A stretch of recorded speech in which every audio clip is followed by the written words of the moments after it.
Well, hello there. I think we're live. Welcome to our technique of the month, our brand new technique for the month of June, I think. So this is going to be a fun technique. We're going to be doing something a little easier, actually. Last month, we did those multi-techniques that could get kind of complicated. There's a lot going on there, a lot to think about. This month, I thought it'd be fun to just do something just kind of fun and kind of whimsical, and it's a really fun technique. It's the chameleon cell technique, and there's a whole lot of ways to do it. It's really kind of fun, easy, pretty easy, but kind of a magical technique to watch. So I think you're going to really enjoy it, and I've got a lot of different ways. I'm going to show you how to do it throughout the month. Tonight we're going to just start with the basics, and I'll walk you through what we're going to be doing and do 2 different demos for you. And I think you're going to enjoy it a whole lot. So welcome everybody. Carla is here. Hey Carla and Judy. Welcome Monique, and Lynn has joined us. Fantastic. And Pat is here too. So fantastic. Great to see you all. I hope you're having a wonderful week so far. And I think this is going to be a whole lot of fun. So we're going to be doing a lot of different types of these chameleon cells. If you really like cells, I think you're gonna have a lot of fun with this technique. If you don't like cells that much, this technique might change your mind a little bit. I think it's a really cool, fun technique to try out, and I'll show you a bunch of different cool things. So let's get started with kind of what is the chameleon cell technique. Well, it's been around for a while. You've probably seen multiple different videos on it. A lot of people have done it in different ways. But basically we're just using our regular paints, a little bit different pouring medium, so a little bit different formula for is what I like to use for these chameleon cells. But we're going to be using silicone, so these are going to be silicone cells, but we kind of create the cells ourselves.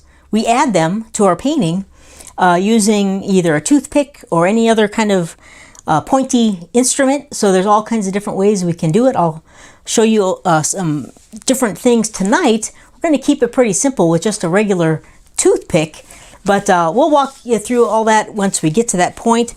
First of all, I gotta put my gloves on, and then we'll get going. So Olga Solby has done this many times. Pretty much everyone, I think, has probably done chameleon cells. I don't, it's kind of more of a crafty technique, I would say. But I think you can do some pretty cool stuff with it. And so we'll see what we can get out of it. I like to use some brighter colors. So we're going to be using some brighter, more saturated colors with our chameleon cells, because you can get some very cool multicolored cells happening. So pretty much just a super fun technique. And I've got a technique walkthrough sheet for you, as always. So it just has a couple different formulas on it, some tips and some tricks on here, but I'll be covering most of this tonight and in the next couple of demos in the following weeks. So let's start out with our pouring formula, or our paint formula. And for this particular technique, I like to stay away from Floetrol, because Floetrol and the paint by themselves like to create cells, and we want to create our own cells where we want them. So I like to use some other types of pouring mediums that kind of minimize the cells to start with. So tonight I'm going to be doing one demo using paint mix with the Artist Loft pouring medium, which you can find at Michael's, and I'm going to be using, that'll be one demo. I've got some paints mixed up, but this is a great technique to use the pre-mixed pouring paint if you have it. So one other demo I'll do tonight is with the Artist Loft. I've just got a bunch of these little like test samples, I guess. I bought these small kits kind of when they first came out, but you can use the ready to pour paint, and it works really well for the chameleon cells. So if you got this laying around, this is a great technique to use it with. So I'll be doing one demo with this stuff, and then next week we'll take a look at maybe another type of pouring medium as well. You could use the glue medium for this, but I find I prefer more of the like Artist Loft or the Deco Art pouring medium works really good for this too. And the paint mixture I use for this one is the same as the Easy formula, just 2 parts of the Artist Loft, 1 part paint, and then a little bit of water just to get the number 1 consistency. We want our paint a little bit on the thicker side for these techniques. You know, with this stuff, the ready to pour, this is kind of a number 2 consistency out of the bottle, but so that's fine. That works just fine too. But the thinner your paint, the bigger your cells will get when we use this technique. So I like to stick to the thicker number 1, number 2 consistencies for the Chameleon cells. So that's what we're going to be doing. And we're going to be using a silicone, or I like to use the coconut milk hair serum. This is my favorite. You could also use the treadmill belt silicone stuff if you have it and you want to try that. I like this stuff a little bit more. It does the exact same thing. It's just a little easier to clean the coconut stuff off of your dry paintings, I find, than the real silicone stuff. I'm going to get a sip of water here. So what we're going to be doing now, so that's kind of the formulas. And then we have to apply our paints, of course, to the canvas. And typically, the 2 most common ways of doing that is with a flip cup or a swipe. So we're going to be working with flip cups tonight in these demos. Next week, I'll be doing some swipes and showing you how those work. Both of them are very fun and very cool to use. You get slightly different results with both of them, but I really like both techniques. So the flip cup way of getting the paint on there, along with the swipe way. And one thing I like to do is layer your cup, or at least layer your paints on your canvas, so you have colors kind of stacked on top of each other. And then when we add our cells, it gives you these beautiful multicolored cells as the cell blooms and opens up. It's really, really cool. So, but because we're using the silicone or the coconut oil, and we're actually touching the canvas or touching the paint with the silicone, there is a chance that the canvas might show through the paint, and you could get those bare canvas spots. That's always something to think about when you're using silicone or the coconut hair serum. So I'm going to show you a way of staining your canvas so that if you do get some of that canvas showing through, it'll have a color on it that will match the rest of your colors that you're using in your painting. Now you could do this by just painting your canvas beforehand and letting it dry. I've demonstrated how to do that in the past. I'm going to demonstrate an easier way and a quicker way to just get your canvas stained with the color. And you can let this dry maybe 10 minutes, half an hour, and you'll be ready to go. It dries very quickly.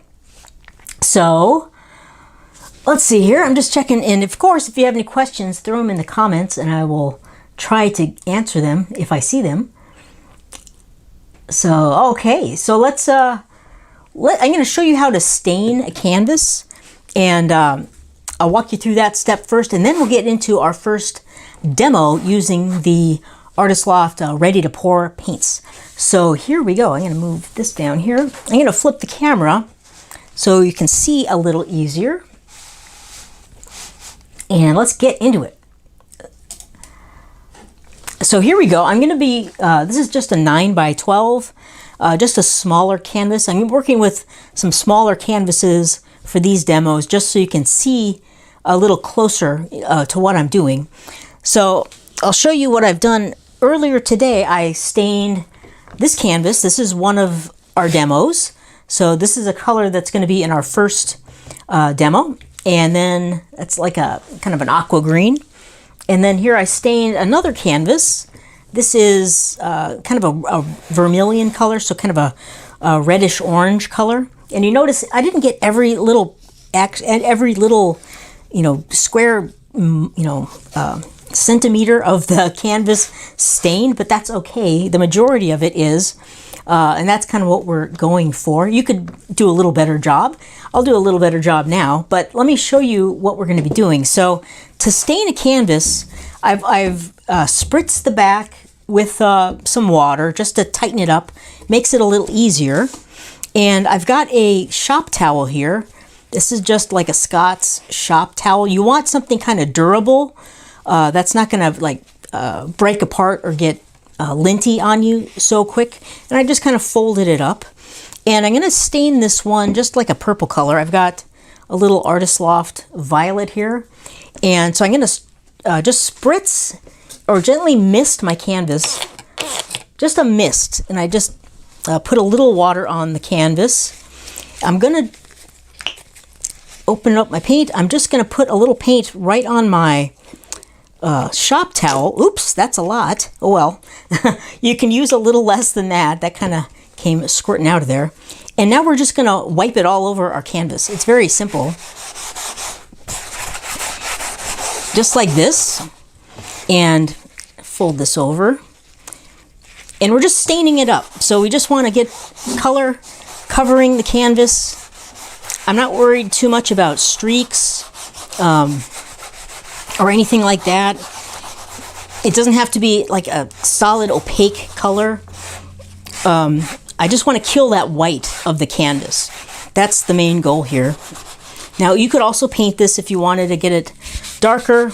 Add a little to the sides. I need a little bit more paint.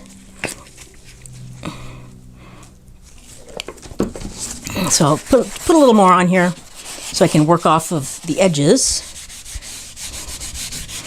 And this dries very quick because it's a very thin layer.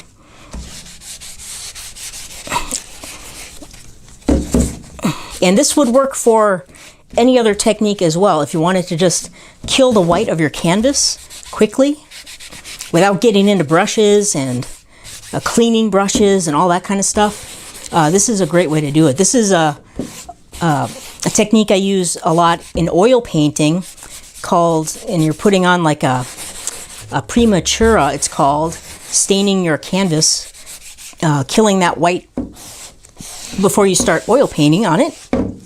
But you can also do the same thing with acrylics.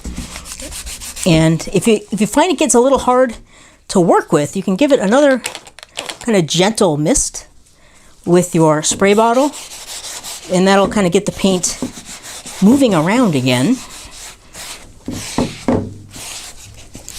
So I'm just trying to hit these edges. I don't have to be super thorough with the edges here, but it only takes a minute. So there we go. That's pretty much it. I think you get the idea. And this is all this is doing is just killing that white canvas surface. So in case the silicone gets all the way down to our canvas, we're not seeing a big white dot. We'll be seeing a purple dot instead of a white dot. So that is it. That's just a quick stain with your acrylics. You could do, if you wanted it darker than this, you could always do another coat in about 10 minutes or so. This will dry very fast. And that's it. That's all we have to do. So, and you don't have to wait, days or anything. This will dry quick and we can paint on it right away. So that's how you throw on a quick stain, and we are ready to go. So I'm going to just move that down to the side, and that's exactly what I did with these two canvases. So I just did this earlier, and these are completely dry. I'm getting purple on it, but that's okay. So this is maybe an hour ago I did these, and they're completely dry now. So it's a super fast way of getting color on your canvas. So what we're going to do is just do a flip cup, just a simple flip cup right on our canvas. I'm going to be using these Artist Loft ready, pre-mixed, ready to pour paints. We're just going to give them a shake up, and I'll layer up my cup, and then we'll get going. And these are fun to use. I don't use these very often. I don't think I've ever demonstrated using them actually, but they work good for this technique. And I just want to give these a good shake And when you're doing chameleon cells, I really recommend thinking about colors and values especially. So like with this set of colors here, we've got two different blues and this purple. These are very close in value. They're dark. You want a range of value and a range of color. So I'm going to be using a lot of white here, a lot of this aqua green, some gold, some purple, and maybe one of these blues a little bit. Because I want lights, darks, I want bright colors and saturated colors and a lot of contrast. It just makes all the cells much more appealing. It gives them more contrast and they look better, and it's more fun to paint that way. So normally I don't use lots of bright saturated color, but with this technique it's a lot more fun to use those types of colors. So that's what I'm going to do. So what I'm going to layer my cup. I need about 4 ounces for this 9 by 12. And so I'm going to just open up some white and the gold and the purple. And let's see, it's one of these blues here. This one looks, I'm going to use this one actually. What is this? I don't know, but it's a blue color. So we'll use that. So let's start with some white. And I'm just going to do multiple layers of each color. I'm thinking about lights and then dark, so I want to kind of vary a light color and a dark color. I'm not too worried about keeping my layers really separated or anything. There's going to be mixing, and I'm not too worried about that. We're going to be creating cells. I just want to have variety of my colors and contrast throughout the layered cup here. So we're going to be filling up this whole thing. A little more blue. And these paints don't cause, oops, that's dark against dark, but that's okay. These Artist Loft pre-mixed or ready to pour paints don't create a whole lot of cells by themselves, so they're good to use for this technique. They might create some cells, which is fine. Don't get worried if you get cells in your painting, but I want to kind of minimize them. I want like fewer cells because we're going to be creating our own cells, so we don't want other cells competing with them. Almost done here. A little bit more gold and a little more white. I think we got it. There we go. So that's good. We got 4 ounces.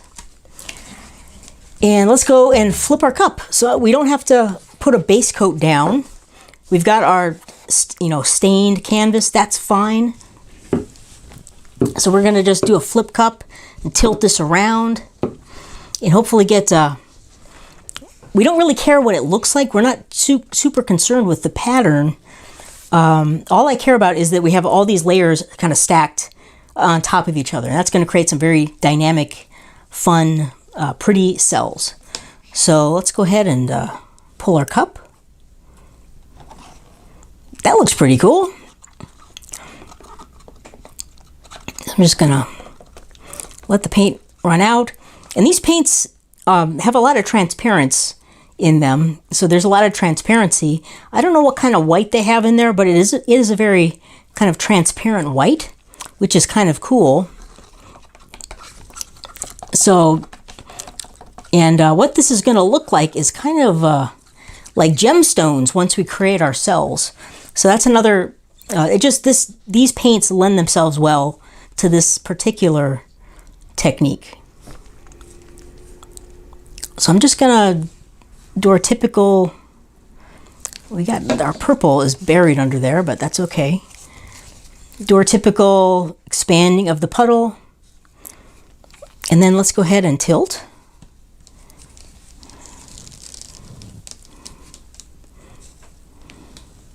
I think I'll go down here next.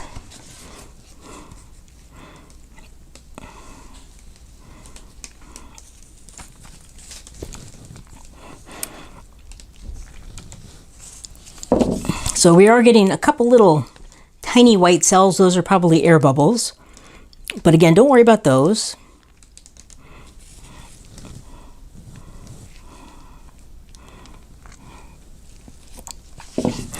And as far as just a regular flip cup, this is pretty boring.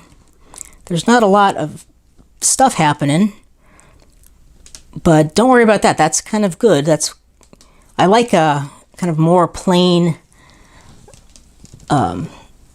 painting setup for adding our cells.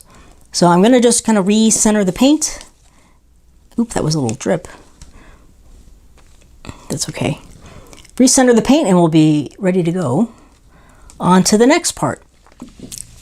So there we have it, a pretty boring flip cup with the ready to pour paints. But there's a lot of layers in there and there's a lot of potential ready to happen with our chameleon cells. So I'll show you a couple different tools you could use to add your cells. And you can use your imagination and go visit the dollar store or a drugstore or something and just wander around and look for pointy things. The kitchen department is a great place to go. Any pointy object can be used for this technique. So we can use combs like this. We have these very fine combs. Now these, if you use like a really fine comb like this, is going to create the caterpillar looking cells. So if you like those, that's how you can make them. I like to keep them a little more separated, like something like this would be good. But I want to have a fairly pointy end. These are kind of broad, but that's still okay. They're going to create some larger cells. This is a good one. So it has like the little 3 prongs. These are longer ones, and these will all create like a linear cells in a line. Or you could use just like a skewer like this, or just a regular old toothpick is what we're going to use to create all our cells. That's all you really need. But next week I'll show you how to make some a little more advanced cell tools. But let's get into just creating some cells here first. So I've got a little lid. This is just one of my little lids. That's what I'm going to use to put my coconut oil in. And you just need a very small amount. So I put like maybe half a squirt, but I'm gonna tilt that out because I don't want a lot on my toothpick at a time. I don't want this thing to be dripping. I just want a very small amount of the oil on my toothpick, not big drips. The bigger the drips, the bigger the cells, or the bigger amount of oil you put on your canvas, the bigger they're going to get. So I want to keep them all kind of relatively the same size. So, and I just want a very small amount. So I'm just touching that in there, and that's all we need is just this tiniest amount. And I'm just going to start on the corner here, and I'm just going to touch. And you can actually go back into my oil, and you just want to gently touch your paint. And you can even use the same stick many times, and it will work. You don't have to dip back in every single time. You could go for quite a while, actually. And the cells are popping up. So let me flip the camera here, and so you can get a little better shot at what the cells are looking like. And see, these are getting kind of close. They're kind of scrunching each other together, which is fine. It all depends on what you're going after. Now, a lot of people make patterns with their cells, which is cool. I'm kind of making a pattern here. I'm going in kind of a linear pattern. And you want to just gently touch your paint. You don't want to jam it through, and you don't want anything, like I'd be wary about using a pin or something because you don't want to poke a hole in your canvas. So toothpick is a good tool.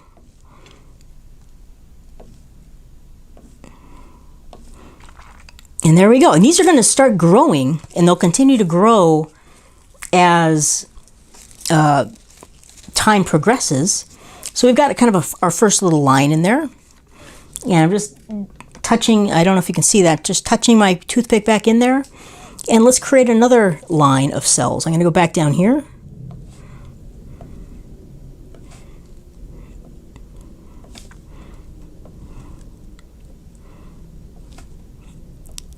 I'm just going on, kind of making this kind of gentle curve, S-curve shape. But you can make any pattern you want. You can keep these really random and just kind of put them anywhere you want. The sky's the limit, really, with where you want to put your cells.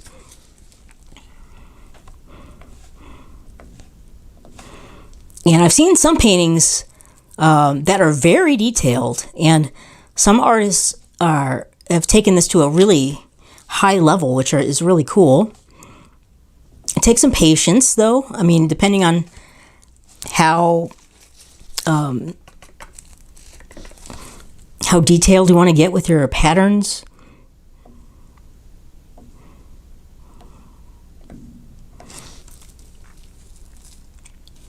So there we go. And you can always go back if you kind of missed one. It looks like I missed a spot there. So that's kind of the idea. I'm going to go above this line.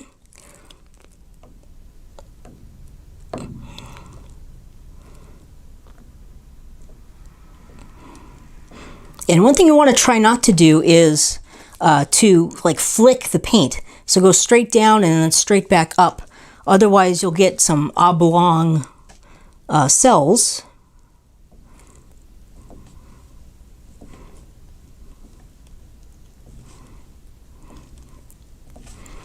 So you can go quite a ways without re-dipping your toothpick. And then I like to just wipe it off a little bit on my paper or paper towel. And then I'll go and insert into the oil. And those are looking pretty cool. So like our first row here, I like them. They're very square. They were kind of close together. And, you know, that kind of pushes them together to make them into more of a square shape or a rectangular shape. So I'll add another line maybe here, and then I'll show you, I'll demo some other tools.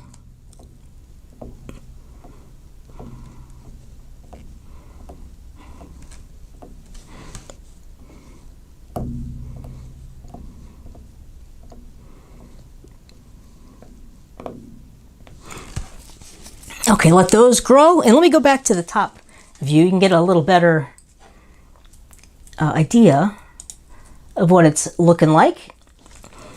And you can wait a little bit and kind of see how they develop before you continue. That is totally fine. So let me show you what a couple of these tools would look like if you wanted to do more of a linear pattern. I'm going to use my 3-pronged one here and just kind of dip all 3 of those in the oil. Just a small amount though. I don't want drips again. And I'm going to kind of put them in a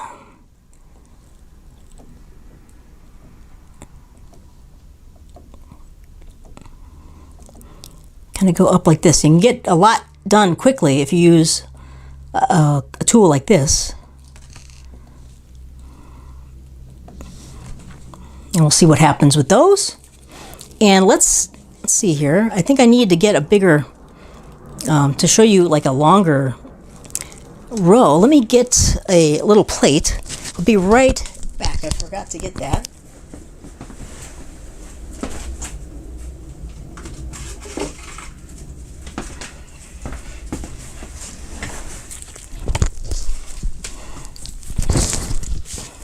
So you could use like a little paper plate like this, and I'll put a little more oil on there, and I'll just use my finger to just move it into a line.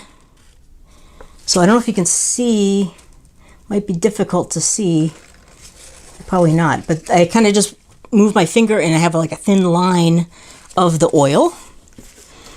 so we can put our comb in there and touch all those ends of the comb. Again, you just need a small amount.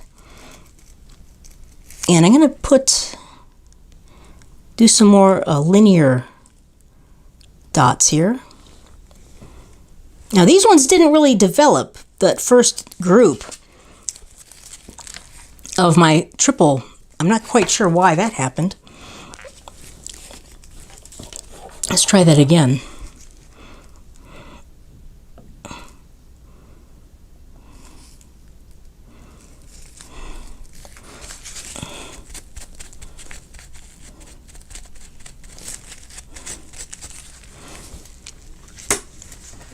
Okay. So those don't want to quite do it either. So it might be just the thickness of the comb. I'm not sure exactly why. They've worked before, but for some reason they don't want to work now. But that's okay. You can always do the same thing with the toothpick. Again, the paint is also setting up here as we're talking. I'll just continue to dab with my toothpick, and I guess you really want to push the toothpick gently in there. But sometimes if the paint's a little thinner in areas, the cells won't be quite as large. But you want to try to even out your surface as much as possible.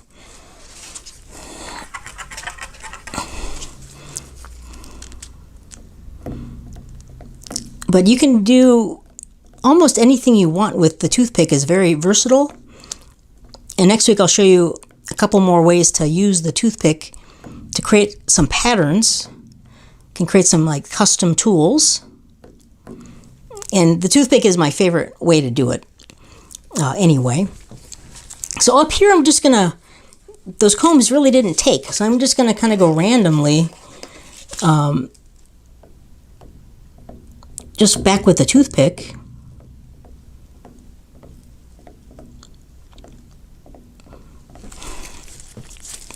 Add a little bit more.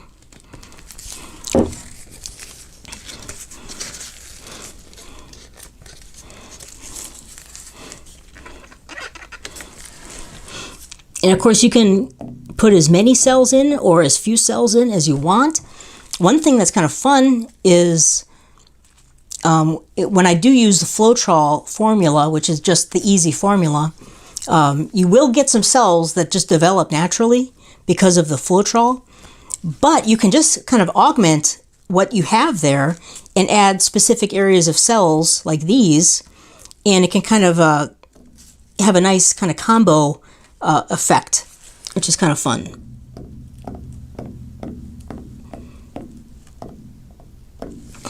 So there we go. We've kind of covered the whole thing with cells, which I kind of like. It looks pretty cool. We've got a lot of multicolored ones going on. I like how they're all very square and rectangular shaped, but that's fun. These are more round down here.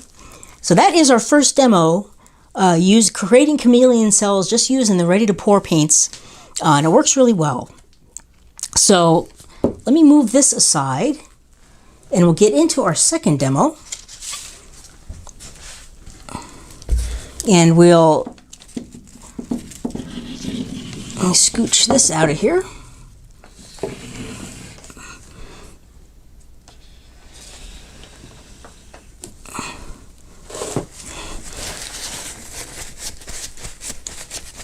And I'll show you the colors I've mixed up. Here's our kind of reddish orange canvas, and again, this is mixed with the Artist Loft pouring medium. So the same formula, just 2 parts of the pouring medium, 1 part paint, and then a little bit of water to get that number 1 consistency. And I'll show you my colors. I've got a violet, just Artist Loft violet. Right here, I've got some gold, which is just Artist Loft gold, which is right here. Some cerulean blue, I wanted a light blue color because I wanted a variety of values. So I got my cerulean blue. I've got some vermilion from Master's Touch, which is the color on the canvas right here, vermilion. And then this one, I created kind of a very light purple. And I just used some white, just Liquitex white, and a little bit of light violet from Artist Loft for this color. So we've just got some bright colors. Got one dark, we've got a couple mid-value, but they're different colors. A gold for some sparkly stuff, and then a lighter value there. So we're going to just do the same thing, just layering our cup, doing a flip cup, and then we'll see what we get and add some cells. So move my paints, and I'll just put this here for layering our cup.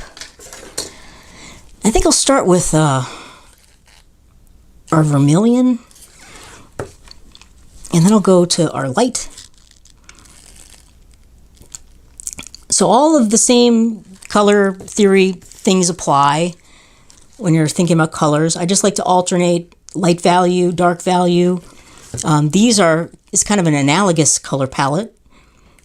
So we've got blue, purple, red, basically. And put a little purple.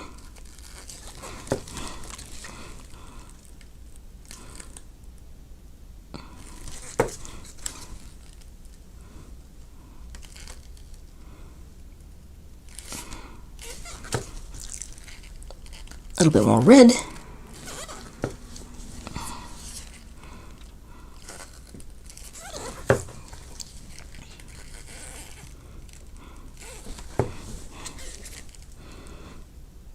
So just again alternating the values and the colors. Oh, almost lost my red. A little more gold, and I think we've got it. There we go. All right, so I'm going to do the old-fashioned flip cup. This is kind of a pretty full cup, but you just give it an old flip. And that works good. You could also just do a dirty pour if you wanted to. We'll maybe do one of those next week. You just pour it around, and then you can do our tilting.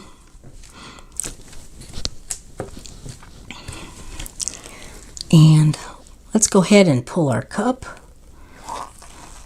Ooh, that's a weird purple color.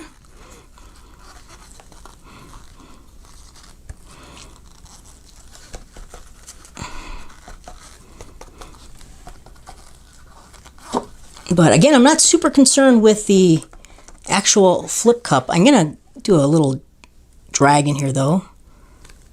Change that up just a little bit.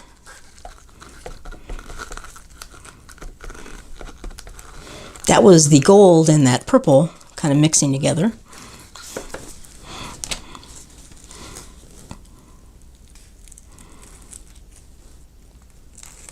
I'm going to just kind of tilt off as we go here. But you'll notice the Artist Loft pouring medium, it gives you some very sharp lines and not a lot of cells. So it's a good one to use if you don't love cells.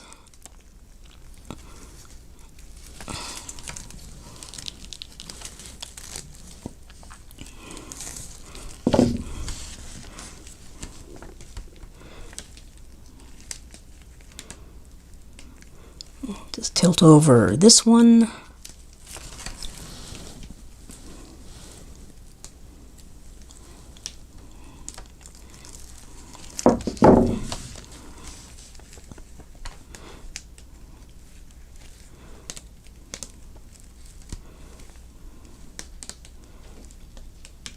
And there's our last corner.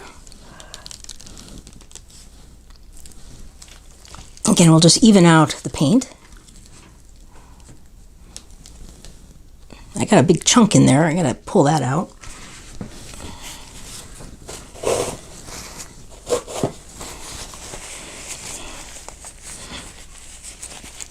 That's a kind of a pretty flip cup just by itself. I like the lines and the kind of the sharpness of the ribbons. Got a chunk of something in here. Where'd it go?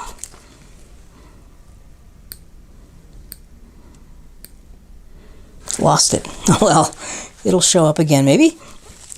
So basically we're going to do the same thing, only this time I'm going to keep it a little bit more organic and a little bit more abstract with my placement. I'm going to use the design to kind of guide me as I add my cells. So let me get I'll get a new toothpick here. I got my lid, I got my coconut oil. I'm just going to start adding some cells. Just kind of start here.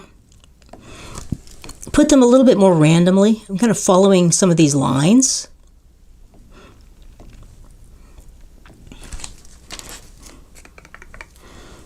Go maybe over here.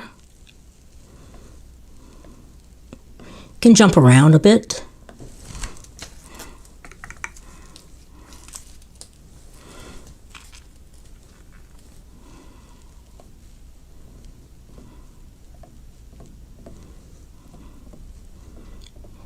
So I don't want to go in just a straight line. I'm just kind of bouncing around. But I'm following some of these bigger shapes.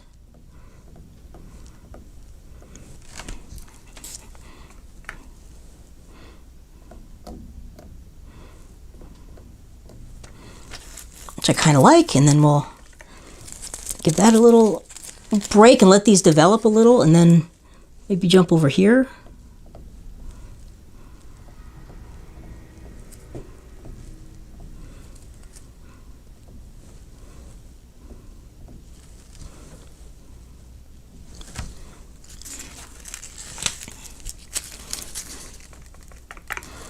And then we've got a couple kind of naturally developing cells down here, but those will fit right in. We're just going to add a couple more next to them. In some of these areas that are really have some interesting things happening, I might just stay away from those. Maybe add a couple little accent ones in there.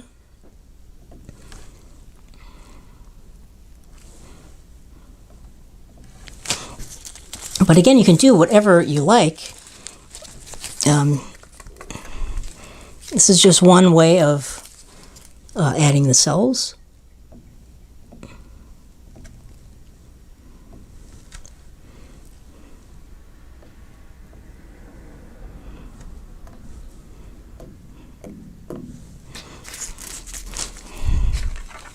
I like to leave some areas of rest, like over in here.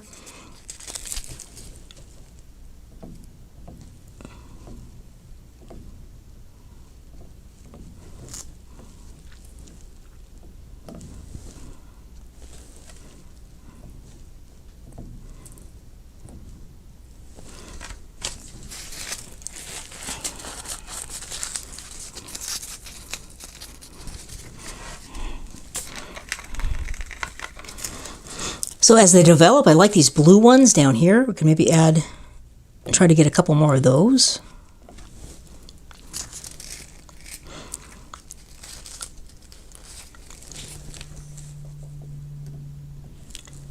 So one thing this reminds me of, it reminds me kind of the glue formula where we put the silicone in the colors and then use the torch to bring up the cells. But this way, we can put the cells wherever we want. So we can have them just right where we want them. So we don't, get them in places we don't like, or they don't, we can control it a whole lot better. That's what I'm trying to say.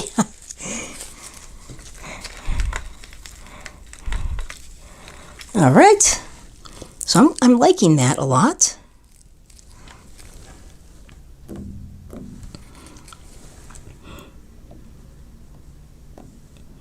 And add a couple more along this line here.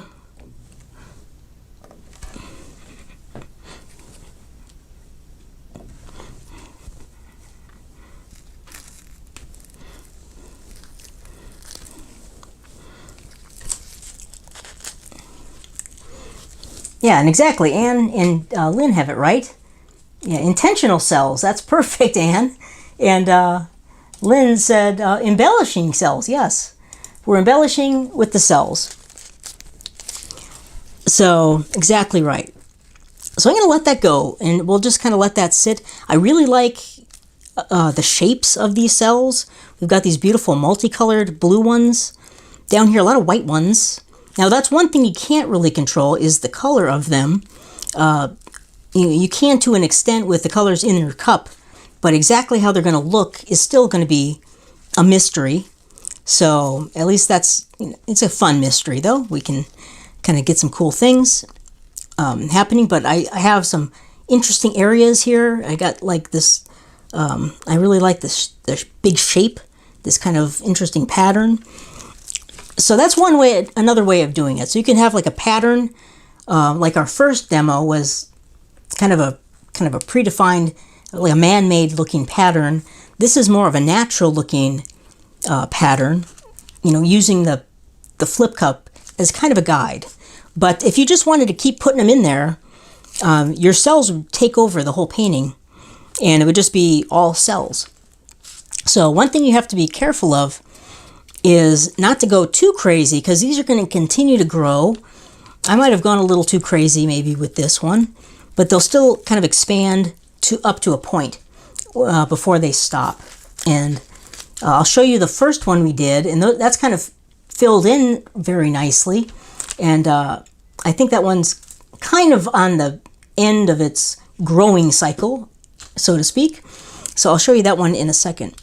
But this one, you can see these are kind of closing in, changing the shape right around there. But they'll continue to kind of grow. So I think I'm going to call this one completed and not mess with it anymore. You can get carried away pretty easily because it's very fun to create those cells. But that is how to create one version of Chameleon cells. And next week, I'll show you how to do the same type of thing, only we'll start with a swipe. And then after we've swiped our paint, then we'll add the cells into that, which is a very fun way to do it also. And all right, so I'm going to move this one aside. I'll show you the first demo. But I really like the way this one is turning out.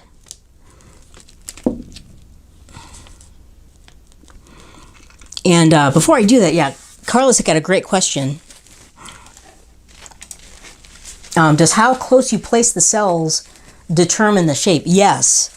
If you place them pretty close to each other, very quickly, they're going to start growing, and they'll grow into each other, kind of like what you see here.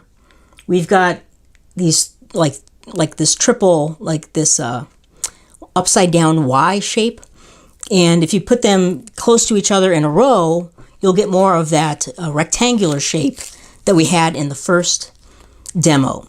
So if you kind of move around randomly, then allow them to kind of grow at different rates, then you can get some more unusual sized and shaped cells. But yeah, the distance plays a factor for sure.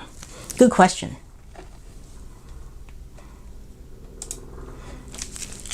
Okay, so let me move this one here. I'm going to just turn it, and I'll pull this one back over. I'll zoom out so you can see them both.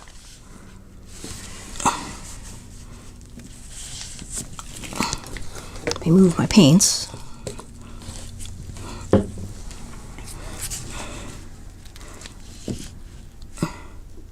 Okay, let me zoom out, and you can get a kind of see what they both look like next to each other.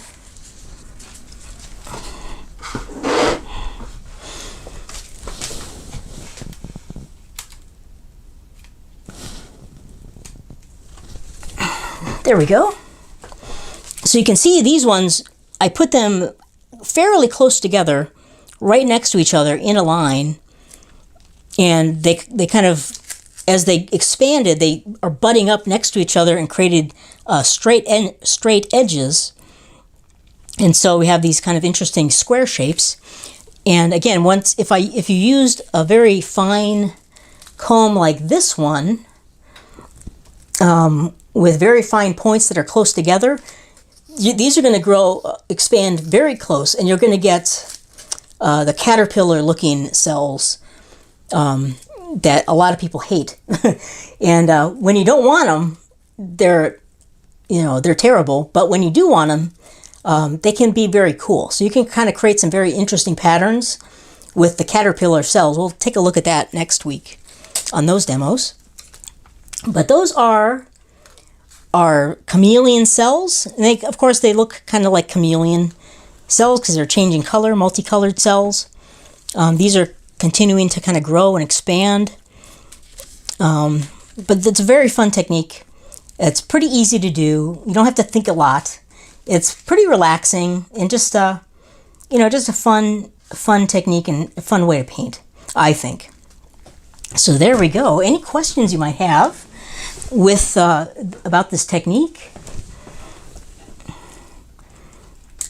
I'm gonna flip back here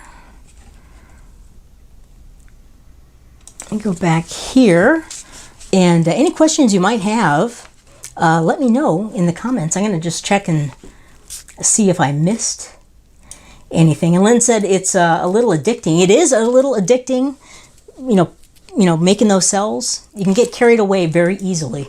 So caution, be careful with that one.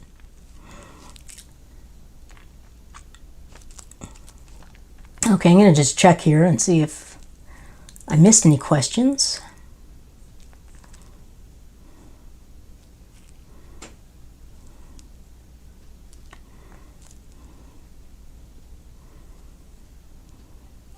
Let's see.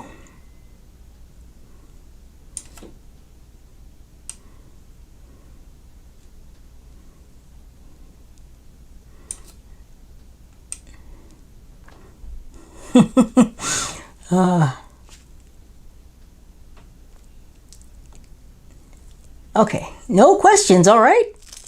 Well, I guess that is it. So you can go download the handout, the chameleon cell technique sheet. Kind of walks you just through what I walked you through here. But you have a little reminder, and it's in the membership right now in the technique section. And next week we'll be doing some swipes and some more chameleon cells. I'll show you how to make some fun tools out of the toothpicks. So you can make some kind of flower shapes, which can be really fun. And we'll work with those on the swipes. It's going to be a blast. So thanks, everybody. I'll look forward to seeing you Friday. Have a great rest of the week. And go make some chameleon cells, and I'll talk to you again very soon. Take care. Bye-bye.